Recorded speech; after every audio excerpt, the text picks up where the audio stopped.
Okay, and we're on. Wait. Yes, my guest today is Michael Solomon.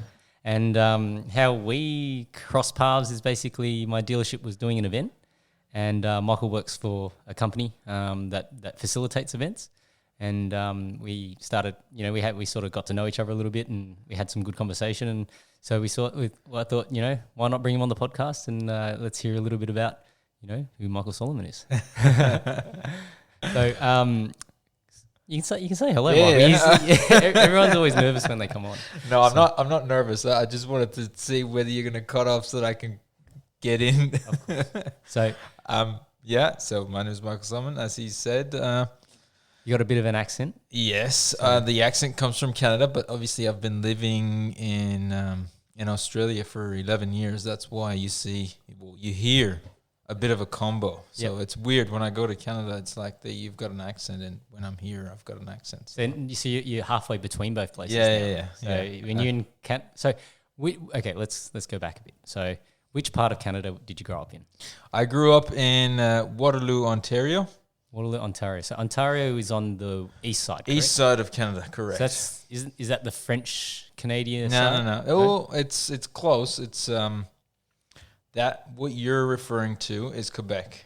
Quebec, okay. Yes. They're actually it's about from Waterloo. It's about a 7-hour drive. Okay. Yeah. So it's not too far. Yep. But it's on the eastern side of Canada, which is really cold. Yep. Very cold, to be honest. I was actually there. When was it? January, and I just since living here. Yep.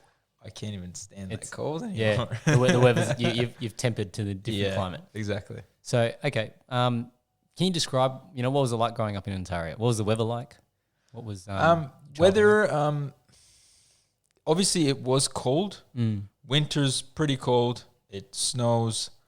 I remember a time where it was actually minus 50 degrees, and they were. Is it, so minus 50 in Celsius or Fahrenheit? In Celsius. In Celsius. Yep. Okay. So they were saying that do not stay outside for more than 5 minutes because you're going to freeze. It was that bad. But it was because of the wind as well, because it gets really windy. Yep. So anyway, it's pretty cold, but at the same time, they've got for all the seasons. Like in the summer, it gets pretty hot as well. Yep. So, good days. I think my childhood... going back, if you gave me the option, I'd go back right now. Yeah, do it all over again. So, were you growing up in a suburb or what it was a suburb. So we moved to Canada when I was pretty young. My dad studied his PhD in University of Waterloo. Okay. So, and what doctorate was it of? It was in telecommunications. Okay. Yep. Yeah. So, that was a reason. Obviously, we went up there.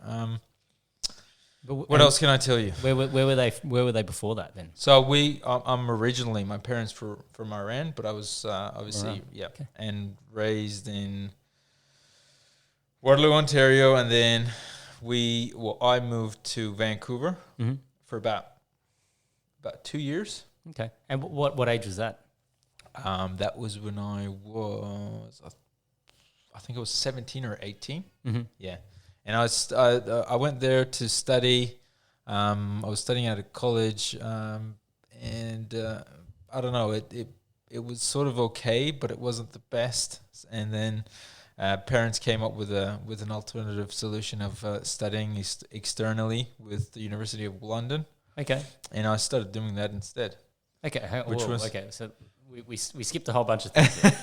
So okay. So your parents were originally from Iran. Yep.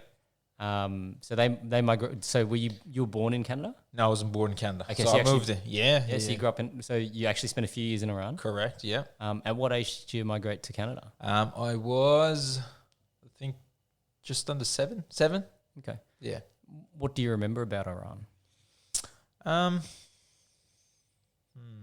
What can I tell you?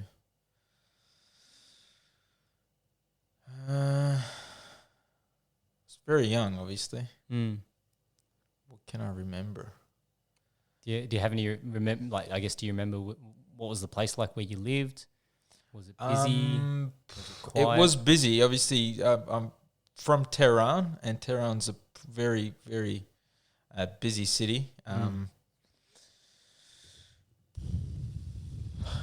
Can't really. I don't know what to tell you about the details. Like it was.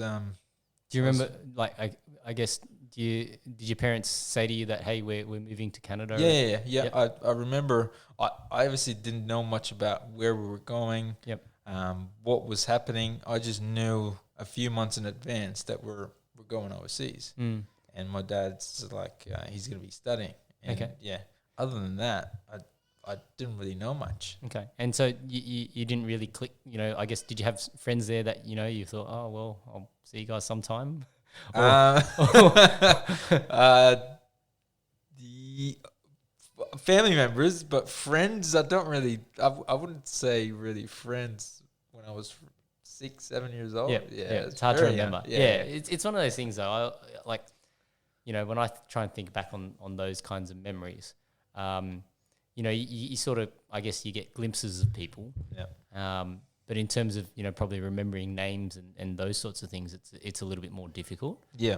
But I guess, at 6 and 7, it's probably hard to sort of realize, exactly what that means, and you might even think that, we're just going somewhere that's close by.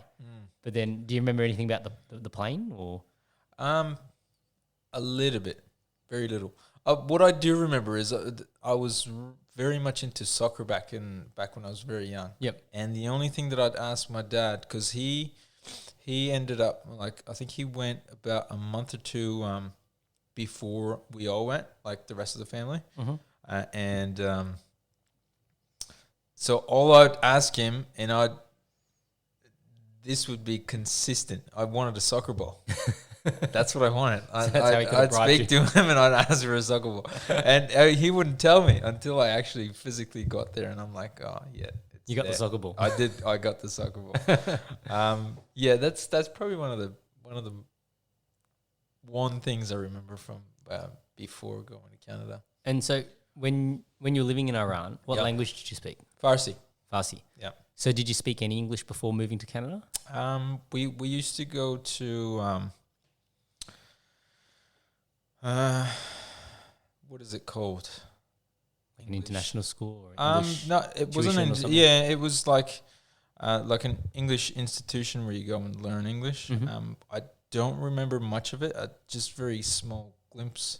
And that was in Iran, or was that? That was in Iran. Just before moving to Canada. This was probably a few months before when we actually knew that we were going.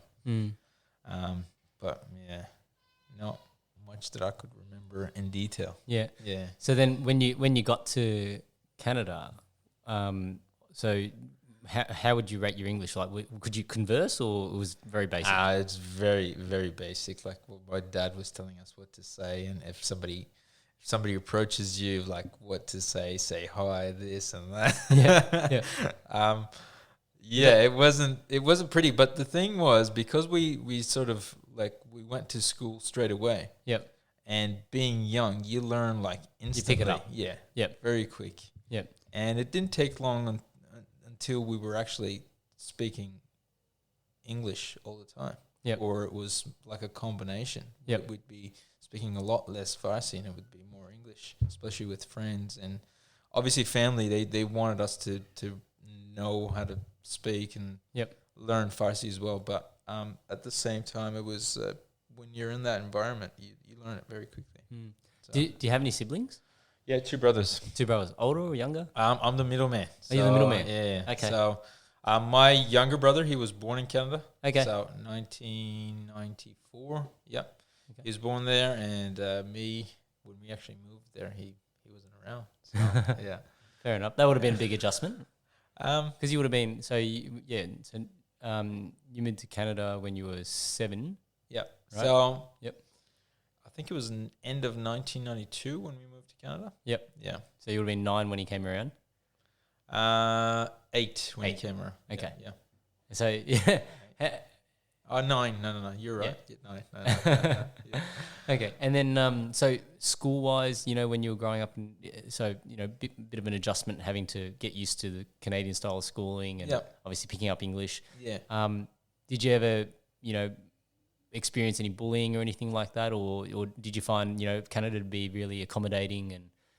It was very multicultural. Obviously, the bullying in school is a common thing, and you get that. But I don't think I experienced much of that because I gel and I'm a very social guy. Even when I was a kid, I'd get involved a lot. So I didn't really experience that. Yep. But I remember like it's fun times. It's like going from Iran to there. It was like this school felt like it was just playing around and just having fun, and that's how we saw it. Okay. And so that's why the experience, like going back, I enjoyed going to school. Yep. Yeah. So it's cool. Were you how did you perform academically? Pretty good. Yep. My focus. I've always been a huge sports fan. So as soon as I got there, obviously I told you about soccer. I loved playing soccer back then. I've always been into sports, so I was pretty much in every,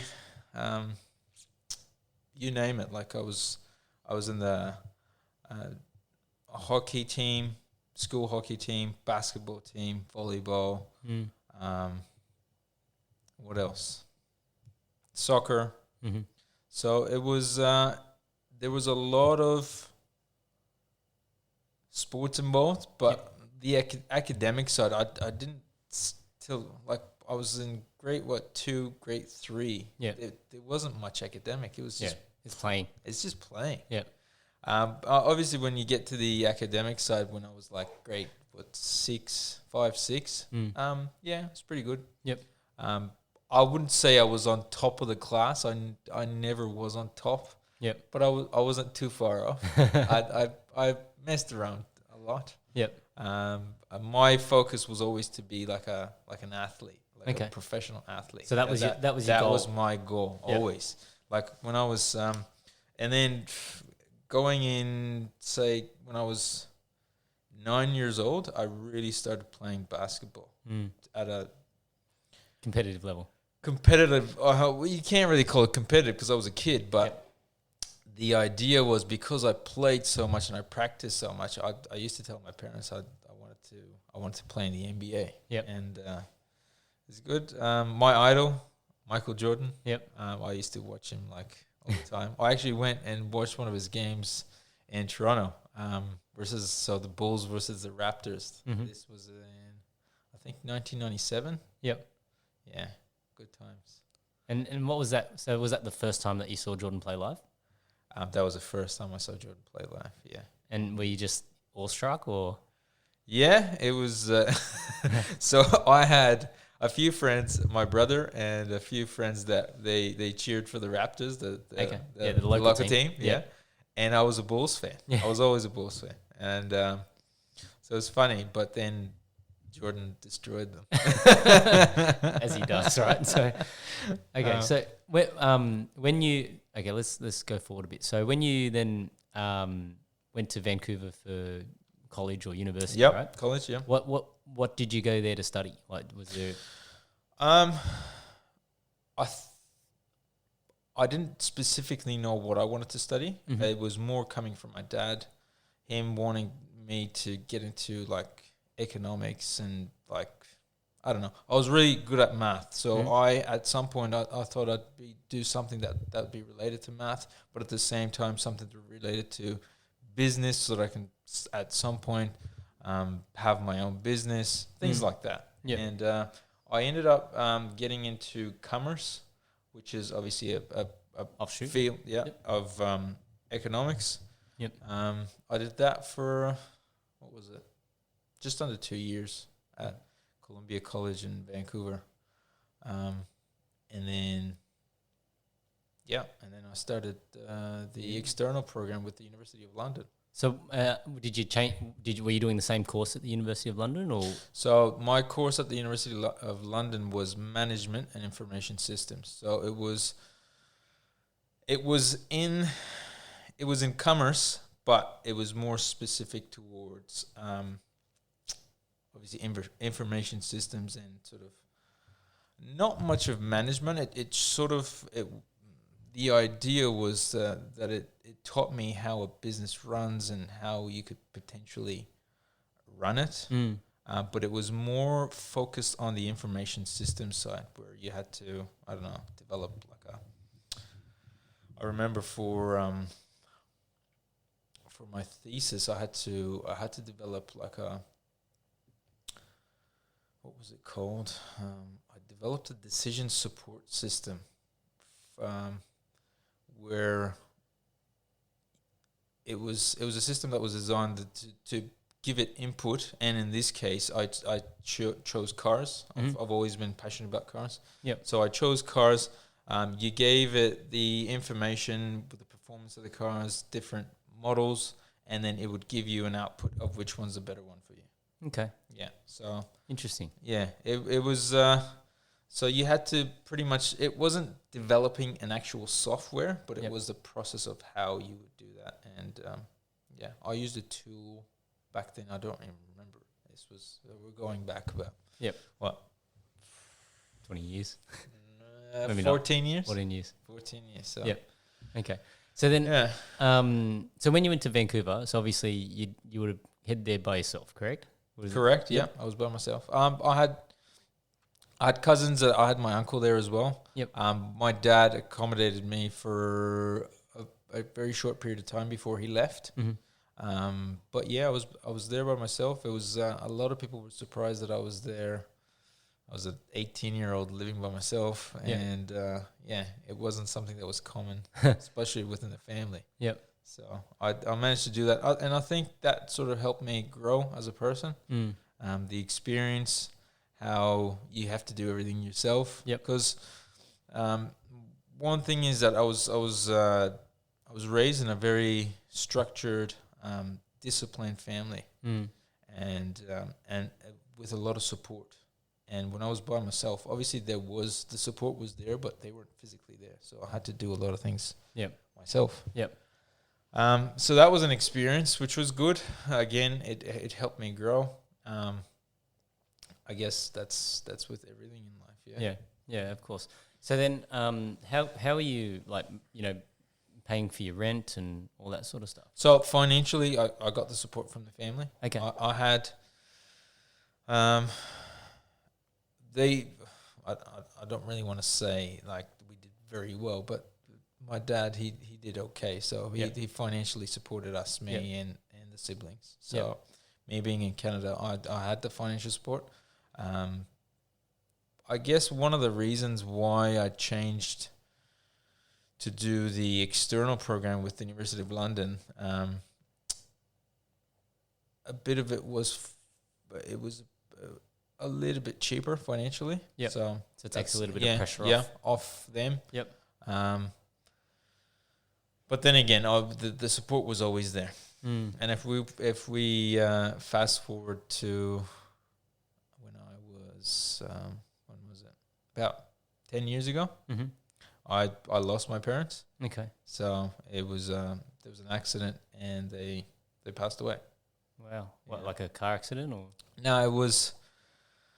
There was a cracked pipe in the building. This was like a 3-year-old building, and that pipe went through their bedroom. Wow! And we never knew that was the case because it was hidden. Yep. And then one night it was a cold night, and the temperatures. I think they had increased the temperatures for heat and stuff. Yep. And so gas. They never woke up. Oh, wow. Yeah. Yep. So I lost both parents then. I think when that happened, it sort of opened my eyes. Initially, I thought that this is it. Yeah. My life is over. So how old were you when that happened? This was 10 years ago. Yeah. So you would have been 24. 24. Wow. Yeah. Just turned, actually, I was 23. 23, yeah. 22. And you wouldn't have been at home when that happened. You would have obviously been in Vancouver still, correct? So my two other brothers were at home. Yep. obviously they survived because it was, Was they in their specific. bedroom? It was specifically in their bedroom, and they had actually they shut the door as well. If the door was open, it wouldn't have happened. Yep. But I guess I believe in destiny, and When it's your time, it's your time. It's your time, yeah. Yeah. And it happened, and it was very difficult for us, everyone around us. Yep. Because my dad, he was a person that really helped a lot of people, and it was initially it was very, very hard, and I thought I'm not going to get through this. Yeah. But then it was I got to a stage where I felt like, okay, it's do or die now. Yep. You either make it or you break. Yep. Because like I said, there was always financial, mental support from the family, and when that was gone, I was like, so a bit now is your time. Yeah. And that's when I started sort of just doing anything. Yep. So at the time I was living in Australia. Yep. So I'd initially started my master's in accounting and finance. So I went back. I wasn't working prior to that, but when I got back, I started working. I started doing pizza deliveries, you name it. I did everything and anything. So were you in Australia when your parents passed away? Correct. I had gone back to visit, and that happened. Yep. And then I came back again about 40 days after. Yep. And it was still very hard, but that was when I think things changed for me. Yep. And We'll talk about those changes, but I guess, I'm just very curious about, that process of dealing with, that loss. Yeah.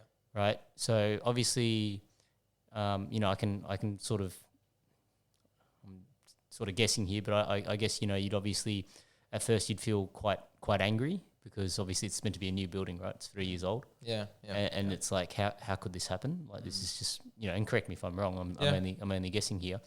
And then you'd probably go through, some sort of, is this real? Because so you were here when you would have gotten a phone call about it. Is that right? No, I had gone back. You were back and then it happened. That happened. And then that was a surprising thing. It was my birthday, and I'd gone back. My mum was here in Australia visiting. Yep. And we had gone back together, and 1 week after this happens. Wow. Yeah. Yep. I don't know. It's not easy. And to this day, I don't feel like they're gone. I feel like they're on a long vacation. Yep. That's how I see it. Yep. But it's been 10 years. Yep. And time flies. Like it's gone really fast after that. Yep. So then, I guess did you process it differently to your brothers, or did you all process it a very similar way, or? I maybe different. I don't know from their experience how it was. I feel like I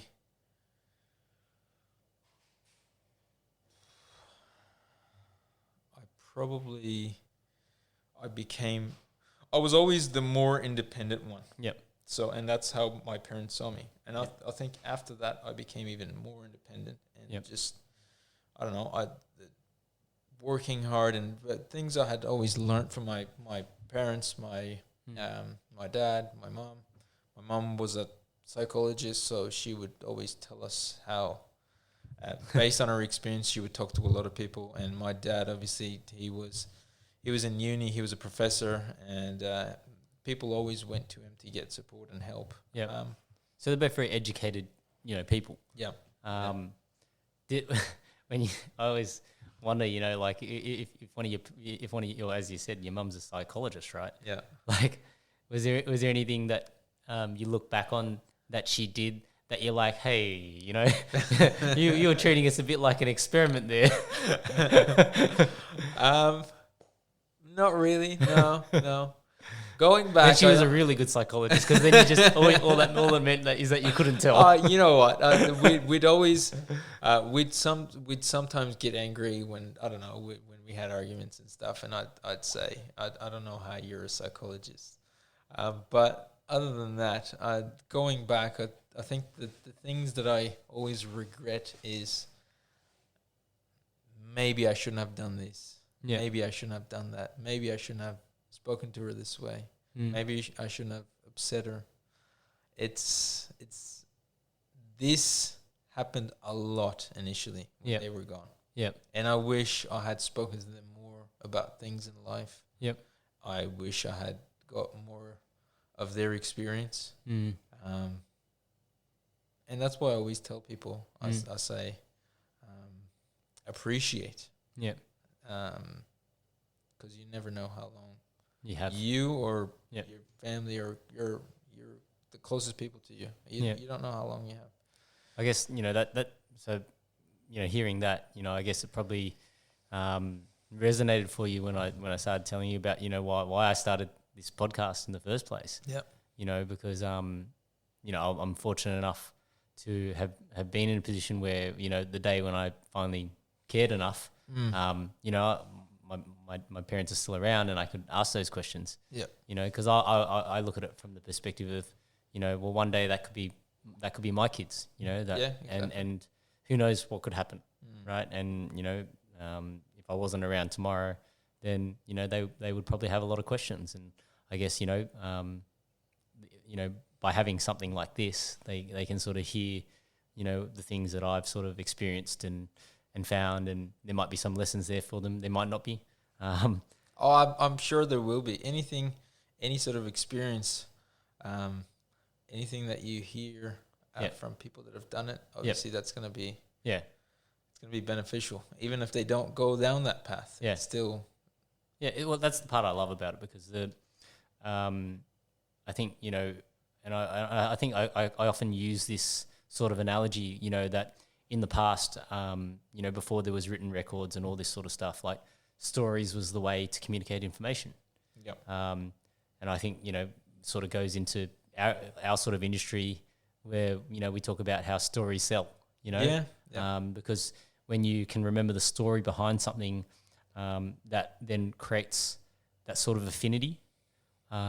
Whereas, a name without any sort of substance behind it, then it's very easily forgotten. Right. So that's why I really enjoy it. And I guess, if somebody learns something from listening to, these podcasts, that's great. If they don't, that's also great. I didn't really have any of those sorts of expectations when I started. I just really enjoyed the conversations I was having as a result of it. Yeah. And I think that's what interested me the most, because I think hearing or reading about people's story and things that they've gone through, you may not have experienced it now, but you may in the future experience something that's similar, and you might use that. So I'm a very curious person. So as soon as you told me, I was like, okay, I'm in. And I'd like to hear what people think, what people do. Yep. And obviously that's probably why I enjoy doing what I'm doing. Yeah. As a trainer, I spend a lot of one-on-one time with people. And I try to be motivational, try to help them. Yep. That's sort of what motivates me when I feel like I can help someone. Yeah. All right. Well, let's talk a bit more about. So, you've come back from Canada. You've experienced this great loss, and now you're in this headspace of, okay, well, now it's time. It's make or break. Yep. So you start doing pizza deliveries. Yeah. So I'm studying. You're studying. So I'm studying for my. I'm still. I haven't finished my masters. Yep. So I was doing my masters in accounting and finance, and at the same time, because I wasn't working before, and I was taking, I think 4 courses every semester. There was a lot of studying to be done, which I didn't do much of. But at the same time, I had to work as well. Make ends meet. Yeah. Financially, there was still support. Yep. Obviously, my parents, they did well for themselves. Yep. So money side was still there, but in my head, I felt like, okay, that aside, I got to do something for me. Yep. I need to make sure that I build me. Yep. And I wanted to, what I always considered was that I've got nothing. That's why it's make or break. If you can make it out of this, then you'll be successful. Yep. And I've always been ambitious. So again, you name it. Like I did the sort of things that I'd done back then was crazy. I'd go in these terrible suburbs and close to Wollongong. That's where I lived and No studied. offense to anyone in Wollongong, Yeah, right? yeah. No, not Wollongong. I used to go in these suburbs where there was some of the most dangerous people lived. Yeah. And I'd go and do pizza deliveries, and I'd hear so many stories about these places, but I'd still do it because I thought, okay, I have to. Yep. So did you ever have any encounters where you're like, oh? I didn't. One of my friends did. Yep. They put a knife to his throat and took all his money. Yep. And his pizza, obviously. Yeah, obviously. But yeah, but it was, you know what, going back, would I do it again? 100% I'd do it again. Yep. Because that's what sort of helped me grow. I believe that it's going through tough times that you grow and you develop. And those tough times sort of gave me a good understanding of how a lot of other people, like I had it well for myself. I was financially, mentally, everywhere I was supported back. And then after once my parents were gone, that was gone. Yep. So it was a different experience for me. And again, it helped me grow. I finished my master's. For a very short period, I started a PhD. I started working on a research with one of the professors that I knew well, but this didn't last long. It was a very, very short period, and I just stopped because I knew that for me to do a PhD, obviously you'd be an academic, and I didn't want to do that. I didn't want to be a uni lecturer. I was too ambitious for that. So what did you want to be at that point? Right? I'll tell you something. When I was very young, I always wanted to have my own car dealership. Okay. Wanted to have my own. So I was very passionate about cars, and that's sort of what got me into the automotive industry. Okay. I started from the bottom. So where did you work? So initially, I started at Hyundai. What was it called? McCarroll's Hyundai. Oh, okay, in the North Shore. In the North Shore. Okay, Yeah. That store doesn't exist anymore. McCarroll's got rid of Hyundai, yep. And then I moved to Trevette. Okay. I was for a very short period of time, I was with Honda, and then an opportunity came up for me to get into management. Okay. And I knew that the way I did things, and for me, because of the discipline side of me, I knew that there was a process in getting to management and growing. And for me, the ambitious side of me always wanted to be at the top. Yeah. And I knew there was a lot of work involved. So let's unpack that a little bit. So when you started, you started in sales, right? Correct. Okay.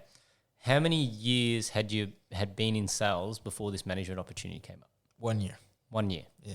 So in 1 year, so obviously you're at McCarroll's for a little while, then you've jumped across to Truettes. Yep. And then in 1 year, you've obviously had a manager there who said, Michael. This is exactly what happened. I went to Volkswagen. Yep. They had, it was a weekend, and they needed help. And our dealer principal, which I was pretty close with, he asked me, could you go and help these guys? Yep. And I said, yeah, more than happy to. So I went there, and then after that, was it the GM or the DP there? He requested that I shift over. Okay, to Volkswagen. Yeah, to Volkswagen. And I asked, and I told him, I said, I would love to, but only if you give me a management position.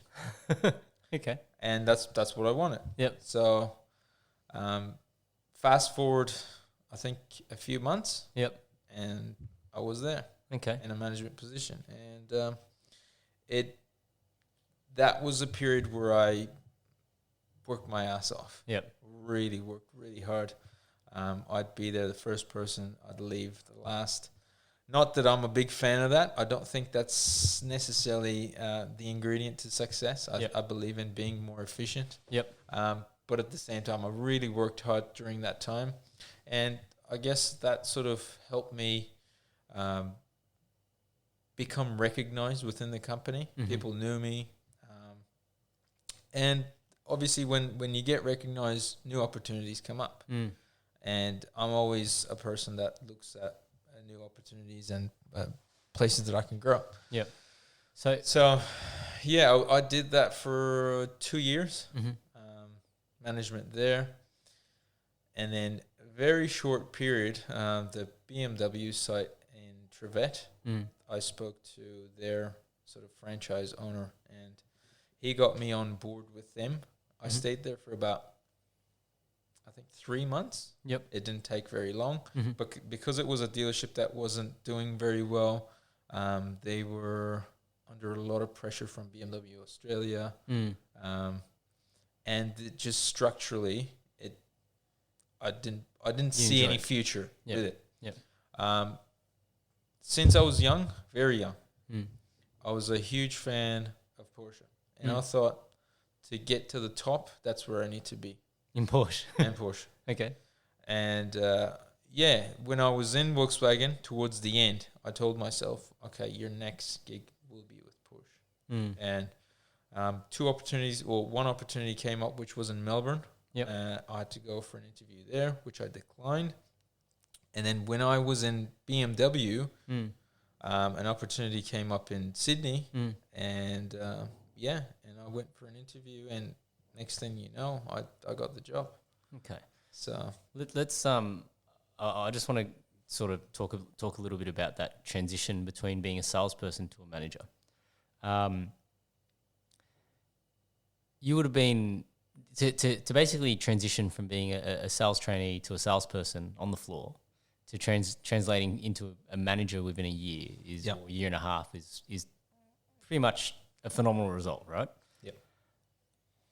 There would have been guys who had been there longer, who probably thought they were more deserving of the role, and probably would have challenged, I guess, your authority or testing you and those kinds of things. Can we talk a little bit about some of those things? Like, there actually wasn't much of that. Reason being, because remember, I transitioned from salesperson I moved into a different brand where people didn't know me. Okay. Into a management position. Yep. So when I got there, the authority was there because I had the position. It wasn't that I was equal to these guys and then I went up. Yep. But having said that, even if I stayed at the same place and that happened, I think people would have respected, because I'm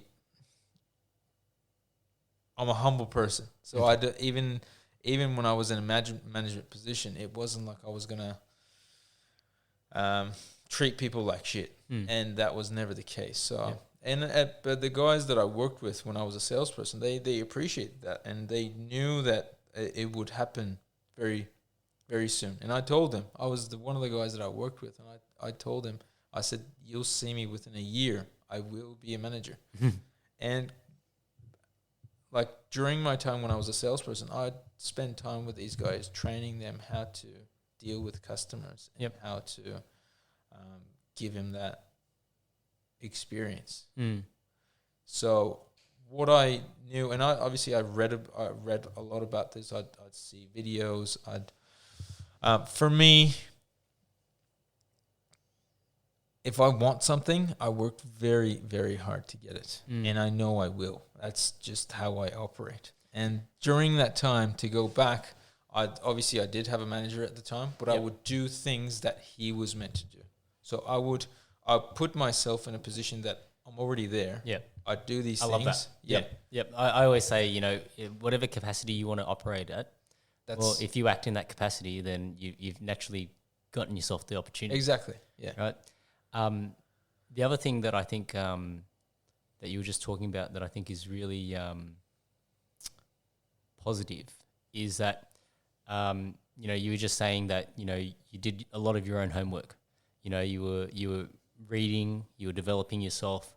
I think a lot of people in our industry sort of treat being at work as the training day. Yeah. And so I always talk about, what's the difference between being an amateur and a professional, right? And the amateur, you're playing for fun, right? So a lot of guys come to work and they do their job, but they're not really taking it seriously. They're there for fun, or like they're there because it's a job. And then the professional, on the other hand, when he's at his job, that's game day. And after hours, that's when the training happens, right? That's where the development happens. That's where the learning takes place, because when he's at work, he's like, so it's just like, if you're an athlete, and whether it's, we can use basketball as an example, they might play a game a week, right?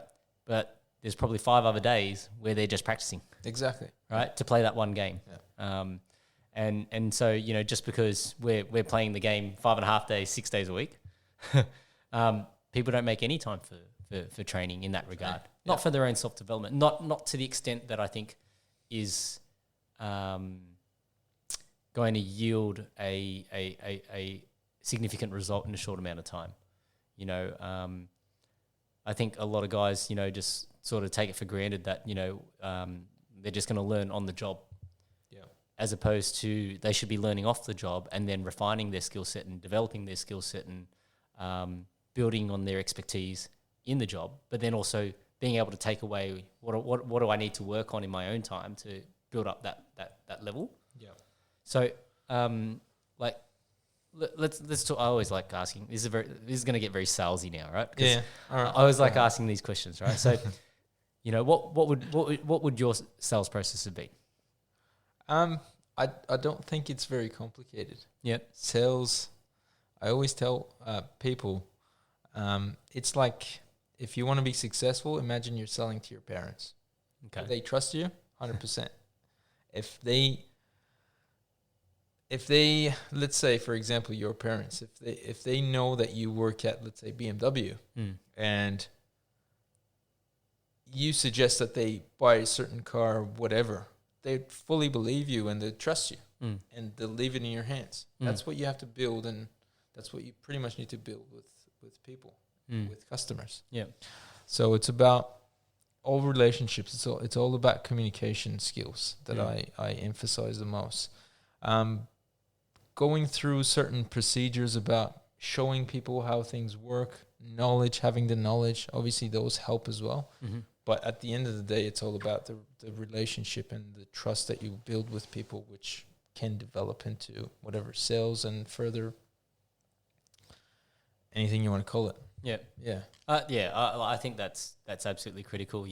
I often, quite a few of my guests on this podcast have been people that, we've had dealings with on a car related level. Yeah. And then over time, in conversations and I guess, being genuine in terms of the approach, I've fostered some great relationships. Yeah. And I've got other guys that, I'd love to bring on, but they're too shy and, they're always like, oh, no, nobody wants to know about me. And I'm like, trust me, people want to know, but it's okay. Like, I understand it's a bit, confronting to have to, I guess, be able to share it. Yeah. And everybody has a specific time and a place for, to be able to psych themselves up to do something like this. Yeah. Yeah. Okay. So let's go back to you got yourself into a management role, then you ended up over at Porsche. Yeah. So what did you find any sort of, actually I want to go back and I just want to ask you a little bit more about that transition to a manager. Yeah. What sort of development or learning did you do to try and prepare yourself from changing from a salesperson to a manager? I read a lot about leaders, big leaders in the world, and what they do to get people on board. Okay. How to motivate people and how to get people working. Because I believe that being a good salesperson and being a manager, two very different skill sets, two very different things. Yep. And unfortunately, as you know, we struggle with that in the industry. Yeah. And we have so many people that should be there, but they are. Yep. And anyway, that's irrelevant. But yeah, it was more about learning and reading about other people's experience, how they've done it, where they've become successful. And what I found common with everyone, all the leaders, biggest leaders in the world, is look after your people, and your people will look after the business.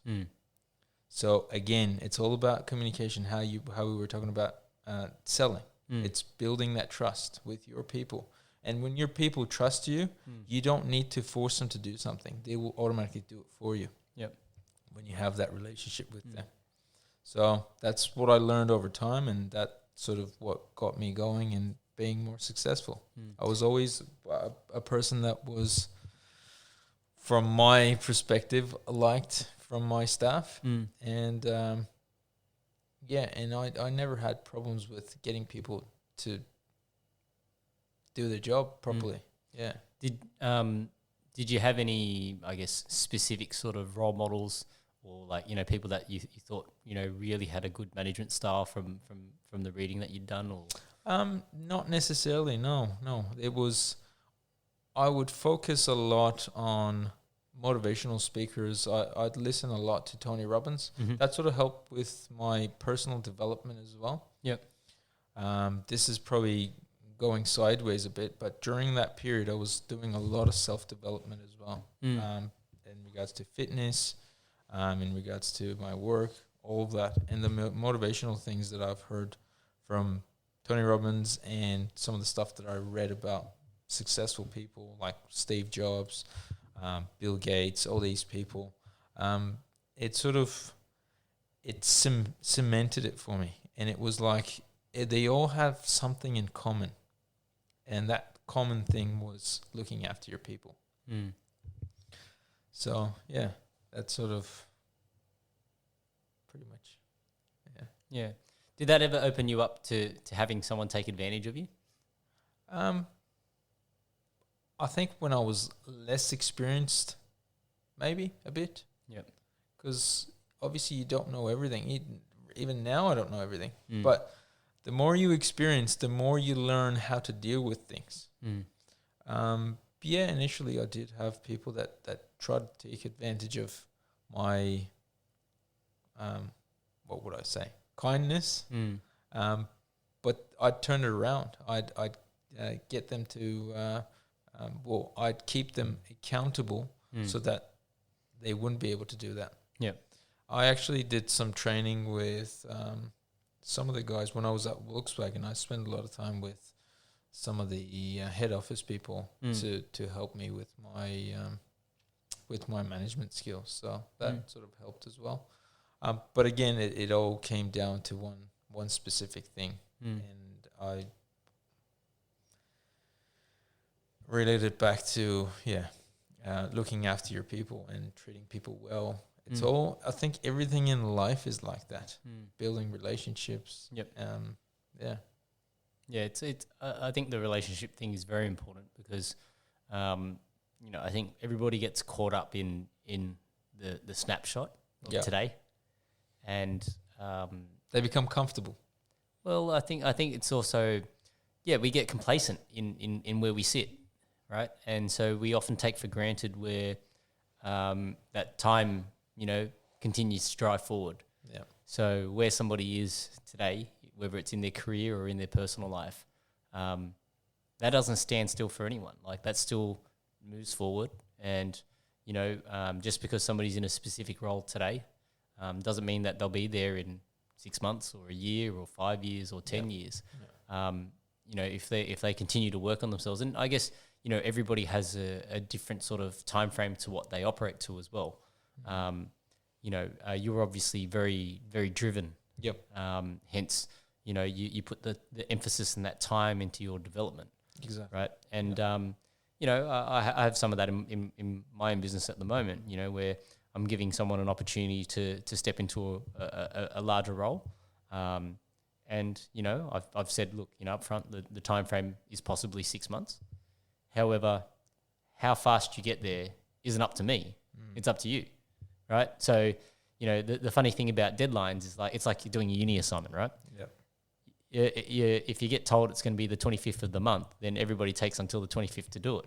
Yeah. But if you impose your own time frame or deadline, and you're driven enough to meet that time frame or deadline, then time waits for no one, right? Like I look at that in my career as well, and I think one of the stories I could share was that there was a time when I was working for Toyota, and an opening came up for, I guess, a senior district sales manager. So basically, it would have been a promotion, and so there was 3 of us that were just district sales managers that all wanted the position. Yep. In terms of tenure, I was the one that was there the least longest, and I just I remember so our regional sales manager at the time was a gentleman named Andrew Savis, who's quite up there in Volkswagen now, but he was good enough to let the 3 of us all interview for the role, and I still remember basically in my mind I wasn't going to let anything get in the way of me missing out on this opportunity. Yeah. And so I actually remember that day, so the day before the interview, I was in Coffs Harbour, so it's about a 7-8 hour drive north of Sydney. Mm-hmm. And I made a conscious decision that, okay, today I'm going to drive back to the office and I'll stay there as long as it takes to have all my prep work done, everything that I needed to have lined up ready for this interview. So, because they already told us, it's going to be a behavioural interview. So then I went and Googled, what's a behavioural interview? Yeah. And then I started to realise, okay, so basically they're going to ask me for examples of, when I've shown this. And then, so I looked up, probably, I think 20 or 30 of the most common behavioural interview questions. Yep. And I prepared an answer for all 20 or 30 of them with examples. So when I got back to the office, it was already, I started driving at, say, 8 that morning or whatever. So I get back to the office. I got stuck in peak hour traffic trying to get through the city because the office is in Caringbah. And I got to the office, and anyway, so I'm there, let's say, I think by the time I left, it was almost midnight because I was just there preparing. And I think, and this is good learning for anyone who's going for a behavioural interview, but basically, if you're going for a behavioural interview, the way that you're supposed to respond to each question is basically, they call it, I guess the STAR principle or whatever, where it's explaining the situation. What was the task at hand? What was your action? And then what was your response? Yep. So situation, task, action, response. So, so when I went into the interview, and like they said, who wants to go first? And I just said, I'll go first straight away, because I just wanted to get it over and done with. And so I walk in, and then I started like any interview, right? And then I just said, look, I've got some notes and things like that. I hope you guys don't mind. And they said, no, that's all fine. So then they'd ask me a question, and then I'd go, yep, okay, well, this is the situation, this is the task, this is the action I took, here's the response, and here's the evidence, here's the copies of the report that I built or the email that I sent and the outcome and blah, blah, blah, blah, blah. And I still remember when I actually got given that opportunity, after, and Savis actually said to me, he goes, Johnny, going into this, you weren't the front runner for the position, right? Because you're the most junior in the team, you've been here the least longest, blah, blah, blah, blah, all the reasons why I shouldn't have gotten the role. And then he said, but you came into this interview and you were so prepared that we actually couldn't give it to anyone else because of how prepared you were. Yeah. Right? So, I think, that's probably an example of, where if you've got that drive and that impatience, you can take control of certain situations. I'm not saying it's going to work out in every single situation, but, if you can control maybe 60% of the time, 66% of the time, it's still, the odds are in your favor, right? 100%. Yeah. It's funny how I actually I resonate to that, and I'm exactly the same. If I'm doing something, let's say for example an interview, I need to be the best of that. I need to make sure I'm prepped to the level where I feel like I am the best at that, and then I go in. Even if I'm buying something, like let me tell you, I could go into these dealerships and these guys have spent years there, and I'd know more than they would because of the passion about. And that's probably one of the things that I didn't mention. It's developing passion in people and what they do. Because when you're not passionate, it just becomes a chore, and it's not fun anymore. It's not fun anymore. But people get comfortable, and people like comfort. They don't like change. Yeah.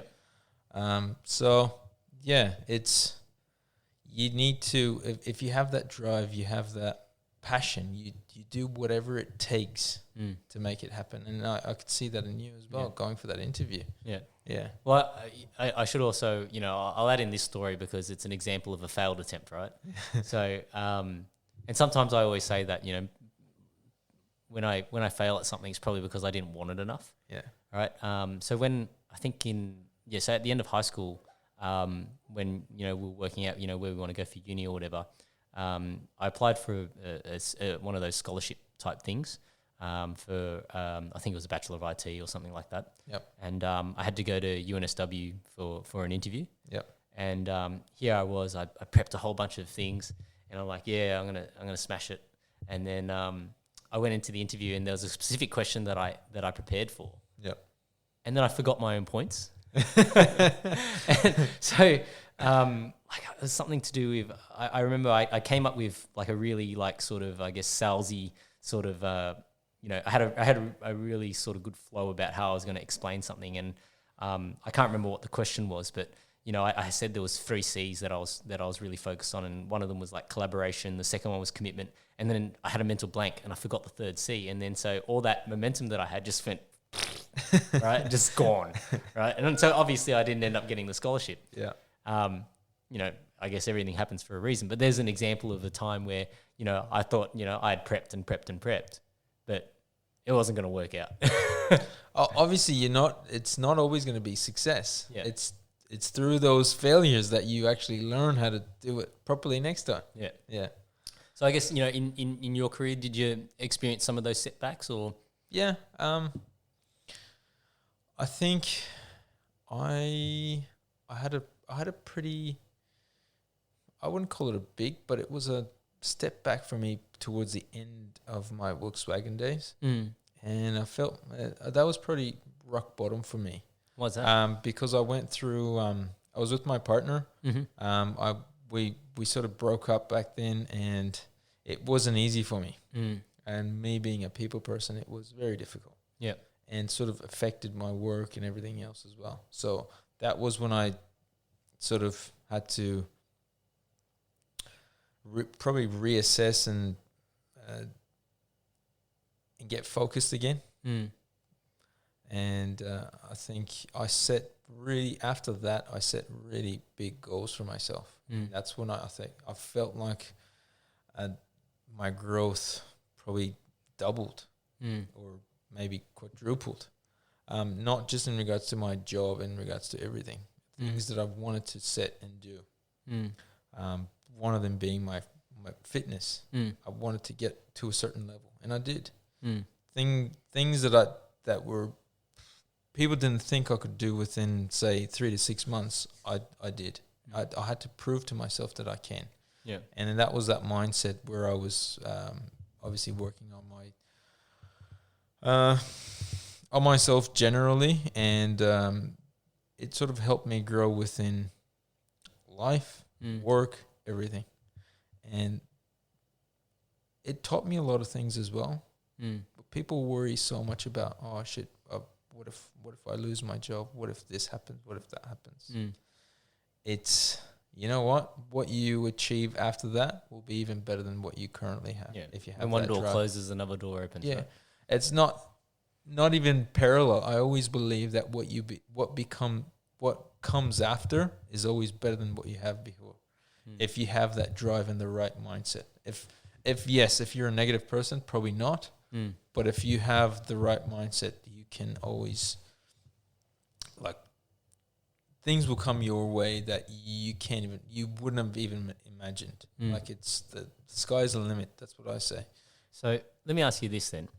Do you think it's more beneficial to have a singular focus? So if there's something that you've got as a specific goal, to basically make it your, you almost like your reason for existence. Yep. And do you think you'll achieve more by having a singular focus, or do you think you'll achieve more by having a broader approach?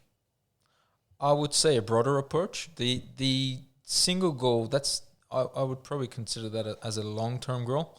As long as you're on the right path, I would.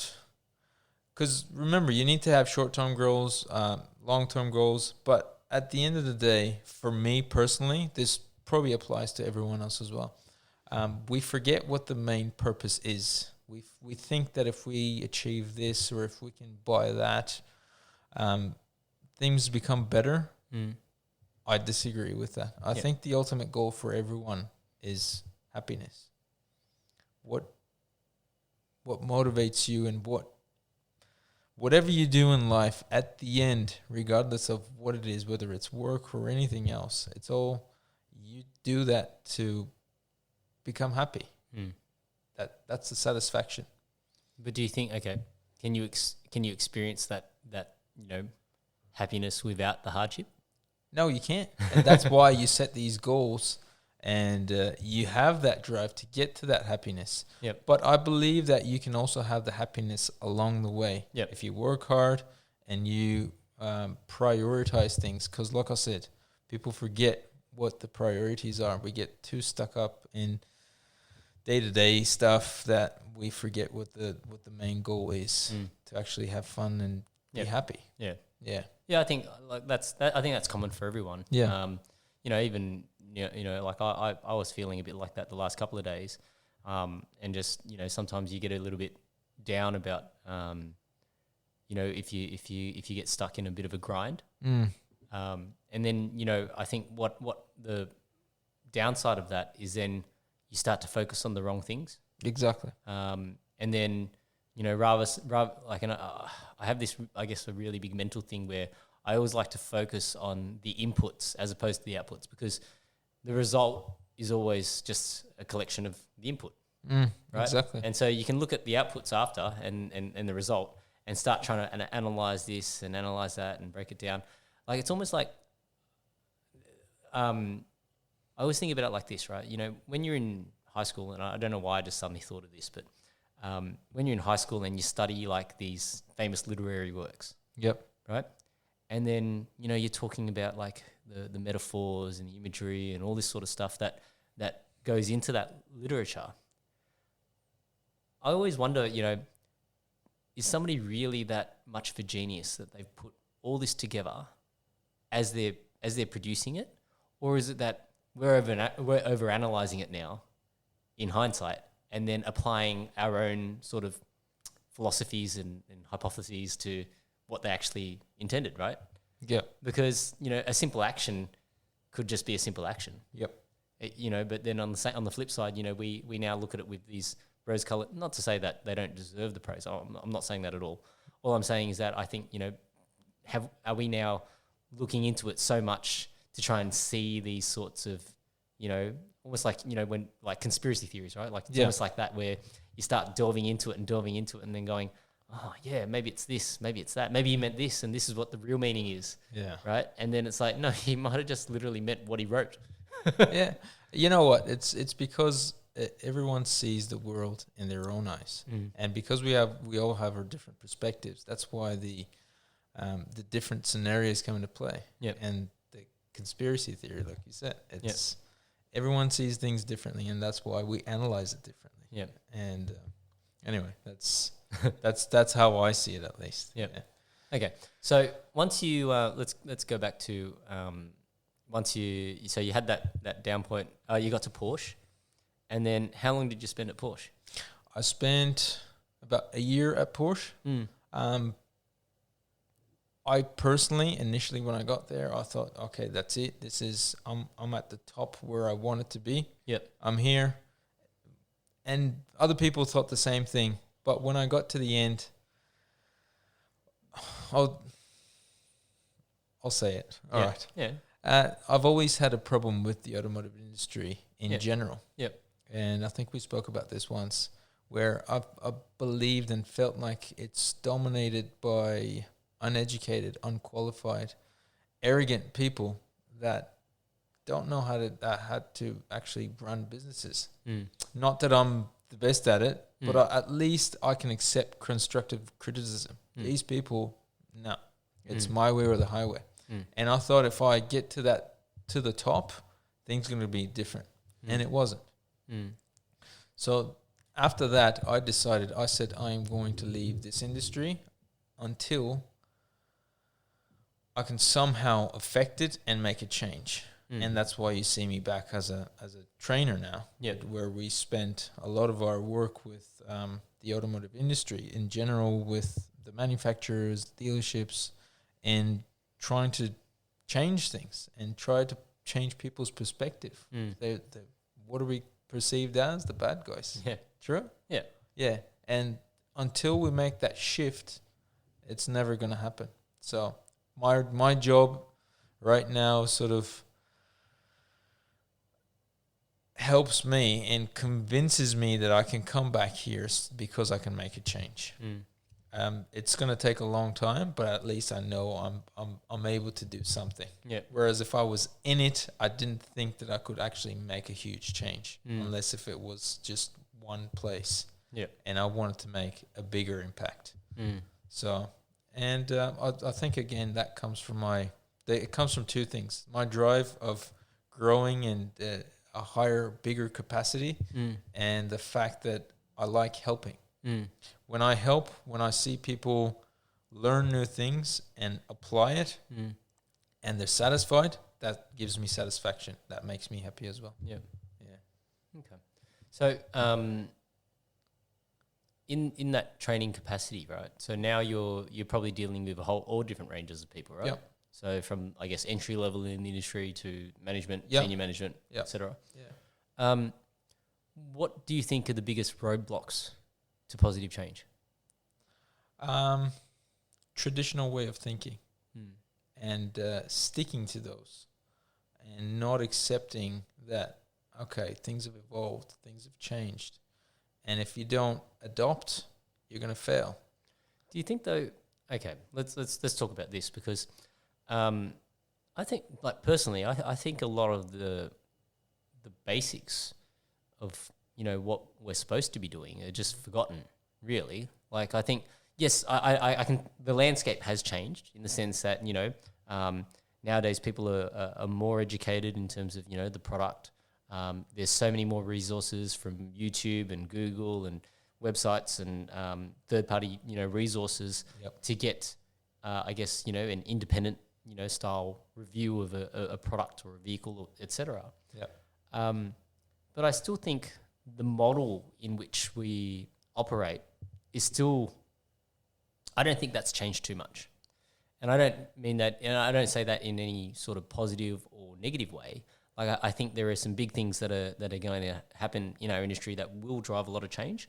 So, I think the servicing model, in terms of like after sales, like actual physical servicing of the cars, that's going to continue to change as the products change. So as we move towards this electrification route, that presents different challenges in terms of servicing, and that side of it. But I think when it comes to the actual sales side of the business, I actually don't think that's changed too much. I think there has been bad behaviour in the past, which has shaped a lot of people's views of how guys in the industry are viewed, and girls. Like, it's I don't mean that in just from a male perspective, but I think overall, like the real basics and the basic tenets of how to operate an effective sales department, I don't think they've changed.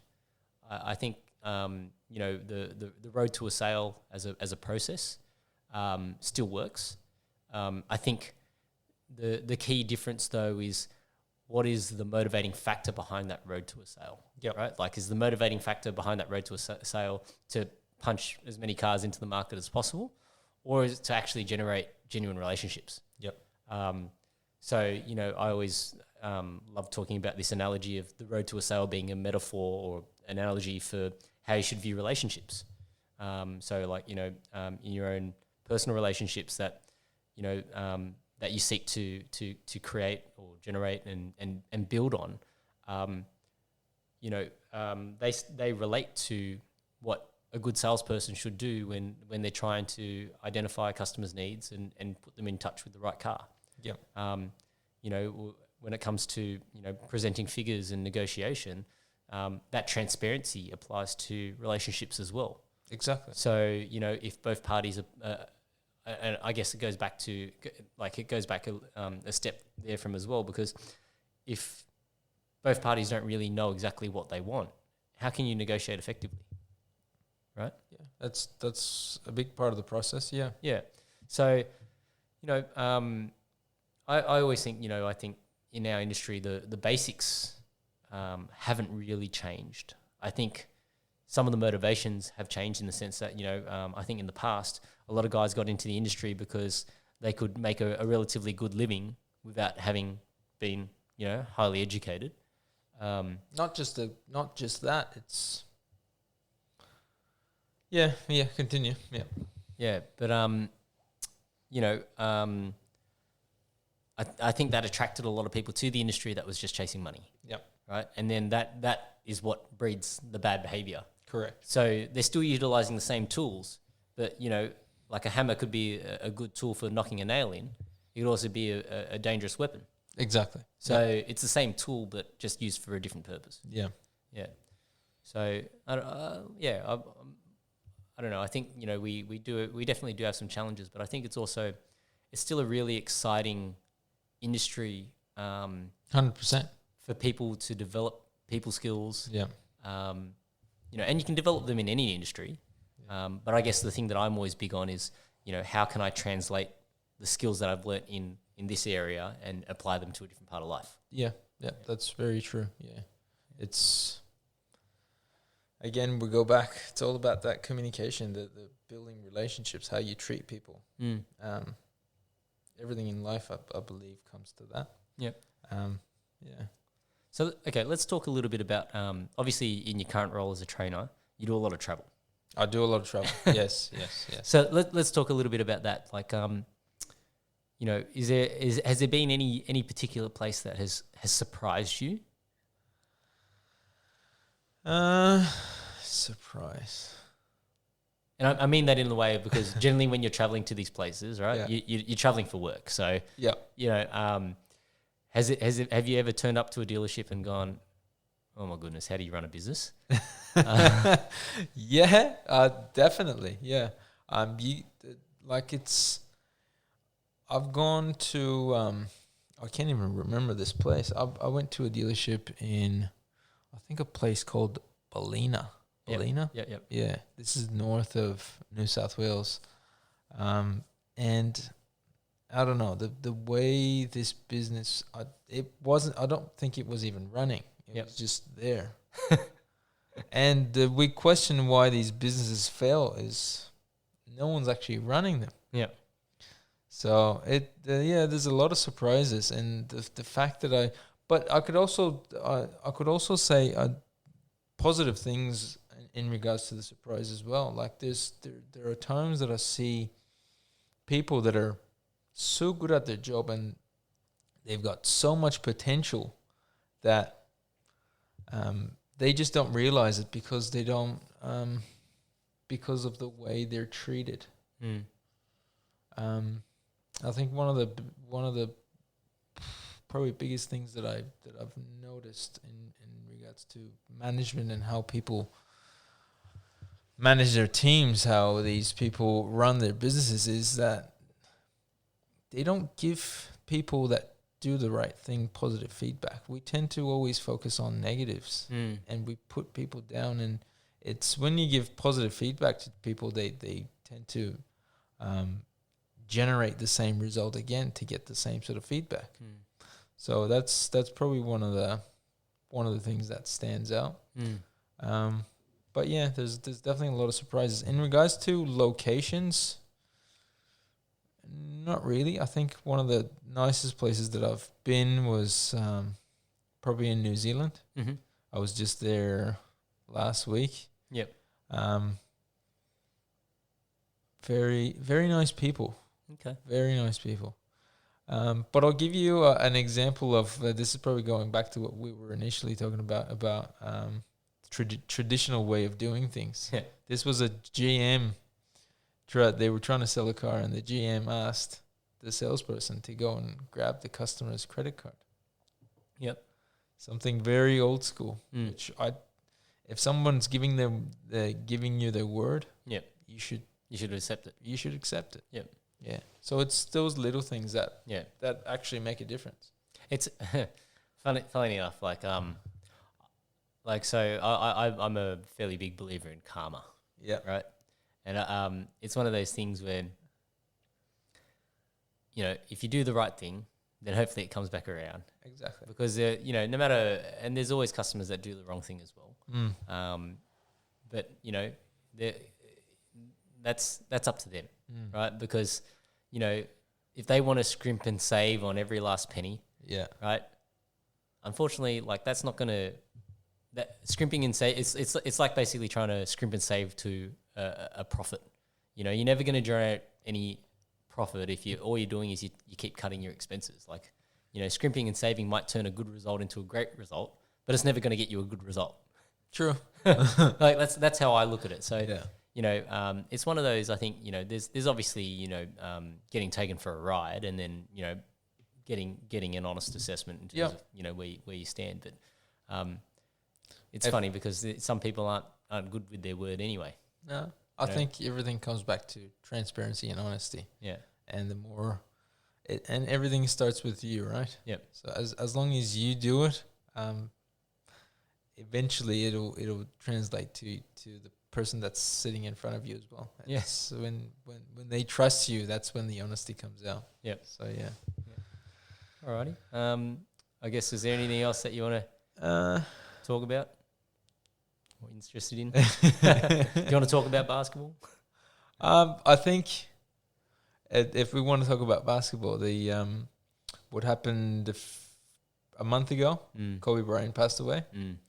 I see these as signs for people to realize that you don't know how long you have. So make sure you enjoy, you spend time with the people that you love. You tell people that you actually love them. 'Cause it's life that we look at is it could end anytime. And I've experienced that with my parents. Yep. And the more I see this, I think it's just signs for people to realize that the focus on the little things that you have in life that are probably not that important. You should forget about them and focus on the real stuff. Yep. People. Yep. Relationships. And what we spoke about from the beginning. Yeah. All right. If people want to find you, Michael, how would they find you? You're on Instagram, right? I'm on Instagram. Yeah, they can find me. It's my this page was set up probably about 2.5 years ago. I was doing fitness training, so I used to train people as well, and then I sort of turned it into my own page. It's now my personal page, and no more fitness stuff in there. Yeah. So yeah, they can find me there. It's. Do you want me to say it? Yeah, give yourself a plug. Why not? It's it's Mick Solo, MICHSOLO 23. Yep, 23 after Jordan. After Jordan, my idol. Yep. That's where you can find me, and I'm also on Facebook, Michael Solomon. Yep. Yeah. Cool. Well, yeah. I never really even talk about my own Instagram. Yeah. So it's one of those things. Like, so I don't even link my Instagram to my Facebook because I don't use Facebook really. Yeah. So it's just, and it's kind of stupid, my reasoning, but it's just one of those things where it's like, I know that, you know, Facebook owns Instagram. Okay, I'm fully aware of that. But I guess, you know, my purpose behind using Instagram over Facebook is like, you know, because on Facebook it was like, you know, when I had Facebook many years ago, you know, you add all these people to Facebook. People. Yeah, well, like, not randoms, like they're people that you know. Yep. But I don't really want to be forcing my stuff down their throat. Yeah. Where I feel like on Instagram, it's like, if you follow me, fantastic, you know, just because we're friends doesn't mean you have to see what I do type of thing. If you're really interested, then you can find me, you know, follow me on Instagram, and that's where I put all my posts and things like that. Yeah. And then, when I didn't really know what my purpose when I first started using Instagram was. Like originally when I first started using Instagram, it was literally just following things that I like to watch, like videos and martial arts videos and all that sort of stuff. And then now when I look at my feed, I'm like, really? Like, sometimes I look at my feed and I go, oh, where's this coming from? But yeah, like it's like majority of it, I would say 90% of my feed is all like martial arts related stuff. Yeah. Which is cool because that's what I things enjoy. that you enjoy. Yeah, things that I enjoy. Yeah. And then so like I don't think I've got the what would be the right word? I don't think I have the right mindset to try and push social media really hard. Like we had this conversation about LinkedIn, right? Yeah. And so then after we had that conversation, I messaged my wife and I'm like, okay, I'm going to do it. I'm going to start on LinkedIn, right? And then she's like, yeah, okay, sure.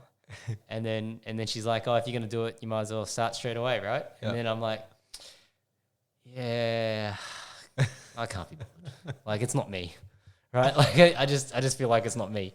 And then I was talking with one of my friends, Peter, and then he's old school in that sense as well. He doesn't have a LinkedIn. He's a very successful guy in his own right. Yep. And we're having a conversation about it, and he goes, look, Johnny, everyone's on LinkedIn now. So you're actually more unique not being on it than being on it. I don't see it as for that purpose. Yeah. I see LinkedIn as a tool where it could bring you opportunities. That's how I see it. Yeah. It's not something that I use consistently. Yeah. I just generally social media I think I call it the fake life, especially Instagram. People they show these pictures and videos of themselves, which it's not a representation of their actual life. It's fake. Yeah. So I'm not a huge fan. The reason I use them as tools and pretty much communicating with people that I know. Yeah. That's pretty much it. Yeah. Well, so that's pretty much like my Instagram. So it's just at Johnny Apps. Yeah. So my name with an S on the end of it. It's more just become literally about like all my posts have been about my podcast really. Yeah. I think before that, I was, taking a few pictures here and there, almost like when you get on Facebook, you do the same thing. Yeah. That's why everybody's, always makes jokes about, seeing people on the beach and blah, blah, blah, blah, because that's all people want to show. Yeah.